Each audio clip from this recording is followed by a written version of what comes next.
We also heard from Troy Zachariason and Josh Thompson, who had concerns about the emergency medical services program that we have, the EMTs and paramedics. And I've asked city staff to kind of lay out the investment that the city puts into those programs and to perhaps hint at some alternatives that may be better received, but just to open this dialogue a little bit. Gary, please. Thank you, Your Honor. Well, as for support of the EMT program, in order to provide additional coverage during the summer, there are 2 summertime EMT firefighter positions that were approved by the City Council several years ago. Those positions cost about $11,000 for the summer. That's to help provide service, and those folks also do other work around the fire station, hose testing, and that sort of thing. But it allows someone to be available during the day to supplement the other volunteers coming in off their jobs to help to go on runs. So that, as I indicated, is about $11,000 per year. We have training programs for our volunteers. Of course, that's fire and EMS, and those training programs run right around $25,000 per year all told. In support for the EMS also, we have 2 personnel who are at least partially responsible for administration of the EMS paramedic program. Our Division Chief, Dave Reynolds, and our EMS is Division Chief EMS Operations Manager. And we have a Captain Safety Training Officer, Scott Williams, who also provides training to the fire and EMS. Programs, we contribute, the city contributes $10,000 per year for a paramedic program, which was a program that was introduced about 6 years ago to help supplement and train paramedics through a program down in Lewiston. The cost of that program runs about $16,000 per person, $12,000 for the cost of the academics, and $4,000 for ancillary costs that go along with that. Out of that, we've graduated about 12 paramedics out of that program. It seems, according to Dave, there's about 3 applicants every 2 years who go through it. The obligation is that a paramedic who graduates from that program gives 3 years of service to EMS. So far, 1 person has completed that.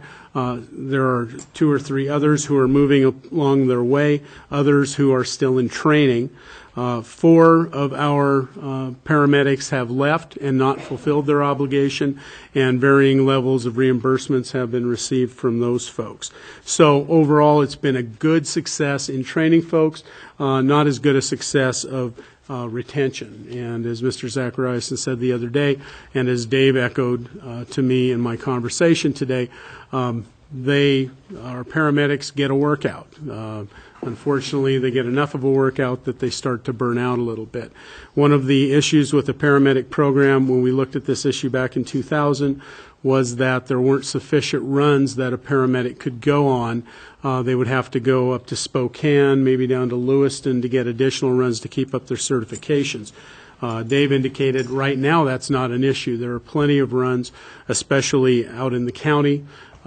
That's in the rural areas, so that's helping. But again, when you only have 3 or 4 paramedics, then you're working the paramedics pretty hard. So that's one of the issues that Mr. Zachariason was talking about as well. One of the other questions was, what is our staffing level in the EMS during the summer? According to Dave Reynolds, again, our EMS operations manager, there are 15, he estimated about 15, it fluctuates by a couple, who are trained EMTs. There are also 7 or 8 EMTs, perhaps as many as 12, depending on who shows up, who are in training, and that does not count the paramedics that I mentioned before. During the school year, Dave indicated that they have access probably to a total of around 40 EMTs.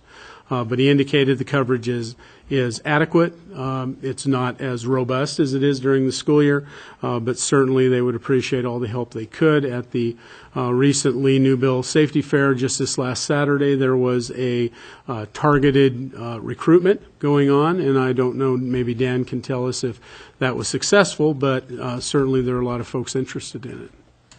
If I'm on Wednesday, this Wednesday, at 6 p.m. at Moscow Fire Station 1, we're having an informational meeting to, ask folks that think they would like to try their hand at being an EMT to get some information about the upcoming class that we're going to hold this summer, and some of the what it entails as far as the workload that is going to come from if one does decide to go for the EMT class. So that's Wednesday the 5th at 6 o'clock at Fire Station 1. So anybody that's interested out there in TV land, come on down.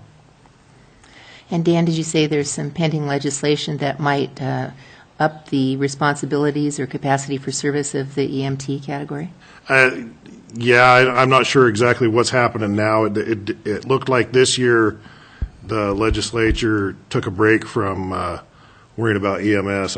They had plenty of other stuff on their plate, evidently, this time around. So I don't know if anything is pending at the moment, but they have changed some requirements between basic and advanced EMT and paramedic. So there are some other issues that we're always dealing with, and it is getting harder and harder to volunteer just because of all the training hours that one has to keep up. But we have some, like Gary said in his notes there, we have a good core group of people, but we'd like to increase that core a little more. So, Well, some interesting things ahead. We certainly, the paramedic training funds are still in the proposed budget for fiscal year 14.